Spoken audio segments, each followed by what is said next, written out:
नमस्कार बच्चों, स्वागत है आप सभी का हिंदी पाठशाला में। प्यारे बच्चों, हम कर रहे थे पाठ 4 का अभ्यास कार्य और अभ्यास कार्य में हम कर चुके थे मौखिक प्रश्न, लिखित प्रश्न। उसके बाद हमने किया था भाषा की बात। इसके बाद हमारा आता है कला कौशल। कला कौशल बच्चों, यह तो आप जानते ही हैं कि हमारे विश्व में अनेक वैज्ञानिक हुए हैं। आपको पता ही है कितने वैज्ञानिक हुए हैं जिन्होंने अपने आविष्कारों से दुनिया को बहुत कुछ प्रदान किया है। अब हम कुछ आविष्कारों के विषय में लिख रहे हैं। आप क्या करेंगे, उन आविष्कारों के और उन वैज्ञानिकों के नाम बताएंगे। कुछ आविष्कार लिखे गए हैं कि ये आविष्कार किसने किए हैं, तो आपने क्या करना है, वैज्ञानिकों के नाम बताने हैं। तो चलिए शुरू करते हैं। भाप के इंजन का आविष्कार, जो भाप का इंजन है उसका आविष्कार किसने किया था? जेम्स वॉट ने। किसने किया था? James Watt. टेलीफोन का आविष्कार किसने किया? टेलीफोन का आविष्कार किसने किया था? ग्राहम बेल ने। Graham Bell. हवाई जहाज का आविष्कार, किसका आविष्कार? हवाई जहाज का। हवाई जहाज का आविष्कार राइट बंधु ने किया था। किसने किया था? राइट बंधु ने। पृथ्वी की गुरुत्वाकर्षण शक्ति का आविष्कार, पृथ्वी की जो गुरुत्वाकर्षण शक्ति है उसका आविष्कार किसने किया था? न्यूटन ने। और रेडियम का आविष्कार, रेडियम का आविष्कार किसने किया? मैरी क्यूरी और पेरी क्यूरी। किसने किया था? मैरी क्यूरी और पेरी क्यूरी ने। तो चलिए अगला प्रश्न देखते हैं। विज्ञान वरदान है, अभिशाप नहीं। इस विषय पर एक छोटा सा अनुच्छेद लिखिए। बच्चों, आपने पाठ में भी पढ़ा और आप अपने घर में भी देखते हैं कि विज्ञान के वरदान के कारण ही हम इतनी सुविधाजनक जिंदगी जी रहे हैं। आप मोबाइल फ़ोन को ही ले लीजिए। एक छोटा सा मोबाइल फ़ोन है और उस मोबाइल फ़ोन के सहारे हम देखो कितने काम कर सकते हैं। एक मोबाइल फ़ोन ही है जिसके साथ हम क्या करते हैं, जिससे घर बैठे ऑनलाइन शिक्षा प्राप्त करते हैं। अगर हमें कहीं जाना है हम टिकट बुक करवा सकते हैं। अगर हमने कहीं से पैसे मंगवाने हैं या किसी को पैसे भेजने हैं वो भी हम अपने अकाउंट से ट्रांसफ़र कर सकते हैं। किसी से भी दूर बैठे बात कर सकते हैं। बहुत कुछ है इस मोबाइल फ़ोन में। देखने में यह बहुत छोटी सी चीज़ है लेकिन इसके कारनामे जो हैं बड़े बड़े हैं, इसके काम बड़े बड़े हैं। इसमें हम अपने बैंक की सारी अकाउंट डिटेल को देख सकते हैं। इसमें केवल क्या करना होता है, ऐप डाउनलोड करनी होती है और वहाँ से हमें सब कुछ मिल जाता है। अगर हमें किसी चीज़ का ज्ञान नहीं है तो हम गूगल पर सर्च करके देख सकते हैं, वहाँ से हम जानकारी ले सकते हैं। तो घर में रेफ्रिजरेटर है, ठंडा पानी हमें मिलता है। वाटर कूलर है, ठंडा पानी हमें मिलता है। पंखा है, ठंडी हवा मिलती है। जितने भी ये हमारे घर में साधन हैं ये किसके आविष्कार के कारण हैं? विज्ञान के आविष्कार के कारण। और इन साधनों से हमें क्या होता है, नुकसान होता है या फ़ायदा होता है? हमें फ़ायदा ही होता है। सही मायनों में अगर हम इनका उपयोग अच्छे तरीके से करें तो विज्ञान हमारे लिए वरदान है। विज्ञान क्या है हमारे लिए? वरदान। अभिशाप तो ये केवल तब होती है जब हम किसी चीज़ का दुरुपयोग करते हैं। जब हम किसी चीज़ का दुरुपयोग करते हैं। सदुपयोग में कोई नुकसान नहीं है। सदुपयोग हमारे लिए वरदान है और दुरुपयोग हमारे लिए अभिशाप है। तो हम तो क्या करते हैं, किसी भी साधन का दुरुपयोग नहीं करते। तो ये हमारे सब क्या हैं, हमारे लिए वरदान है। अब आप देखिए, यहाँ बैठे हैं, 1 घंटे में 2 घंटे में या अल्प समय में ही आप विदेश में भी पहुँच सकते हैं। किसके कारण? विज्ञान के वरदान के कारण।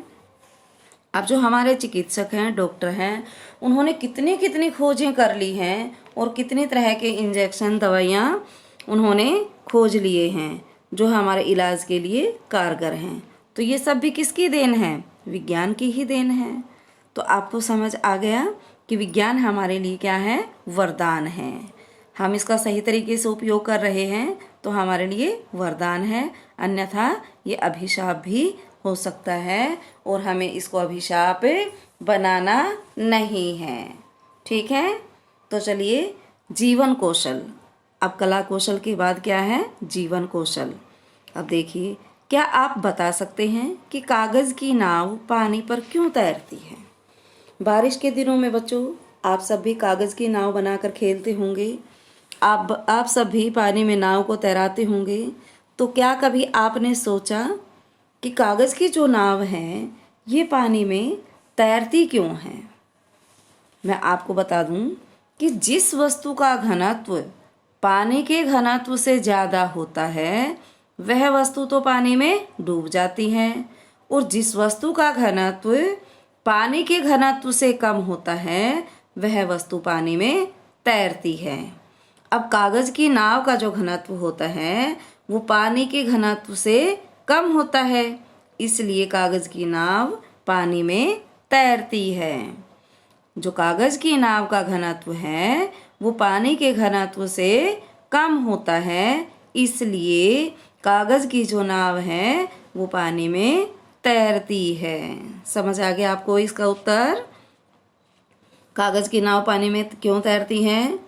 कि कागज़ की नाव का घनत्व पानी के घनत्व से कम है, इसलिए कागज़ की नाव पानी में तैरती है। अब अगला प्रश्न है, लोहे का जहाज पानी में क्यों नहीं डूबता? अपने अध्यापक अध्यापिका की सहायता से आप जानने की कोशिश कीजिए। अब यही बात है कि लोहे का जहाज भी आपने देखा होगा पानी में डूब जाता है। तो क्यों पानी में नहीं डूबता? क्यों नहीं डूबता? अब यही बात है यहाँ भी कि लोहे के जहाज का घनत्व पानी के घनत्व से कम है। यही कारण है कि जहाज पानी में नहीं डूबता।